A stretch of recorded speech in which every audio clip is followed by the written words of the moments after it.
बिलाखिर पाकिस्तान की ब्यूरोक्रेसी को पाकिस्तान के लेजेंड अदाकार उमर शरीफ पर तरस आ ही गया। अल्लाह अल्लाह करके एयर एम्बुलेंस की कंपनी को रकम की अदायगी के बाद आज या कल वो अमेरिका रवाना हो जाएंगे। यूँ इनकी ज़िंदगी सुर्ख फीते की नज़र होने से बच गई है।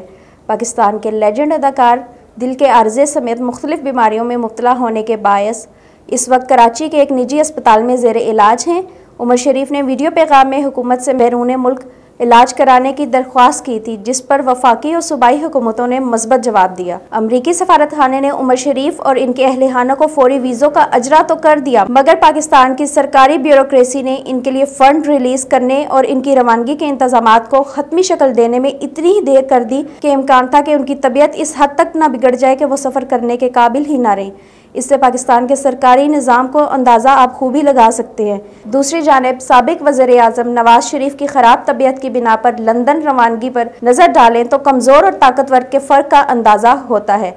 हुकूमत की तरफ से साबिक वज़ीर आज़म के लिए एयर एम्बुलेंस का इंतज़ाम 1 से 2 दिन में कर दिया गया, जबकि उमर शरीफ के इलाज का अमेरिका में बंदोबस्त मारूफ अदाकार रीमा के डॉक्टर शोहर ने किया है, जबकि अखराजात के लिए 4 करोड़ रुपए की रकम सिंध हुकूमत ने अदा की है और $1,70,000 का फॉरेन एक्सचेंज का बंदोबस्त वफाकी हुकूमत ने किया है। उमर शरीफ आज या कल अमेरिका रवाना हो जाएंगे। पूरी कौम इनकी सेहतयाबी के लिए दुआ गो है। पाकिस्तान के इस लेजेंड अदाकार की न सिर्फ शोबिस इंडस्ट्री को बल्कि पाकिस्तान को भी जरूरत है। उम्मीद है कि वो अमेरिका से सेहतयाब होकर वापस आएंगे और फिर से लोगों के चेहरों पर मुस्कुराहटें बखेरेंगे। मजीद इस तरह की वीडियोस देखने के लिए सब्सक्राइब कीजिए हमारा चैनल न्यूज़ टू यू और विजिट कीजिए हमारी वेबसाइट www.news2u.com.pk।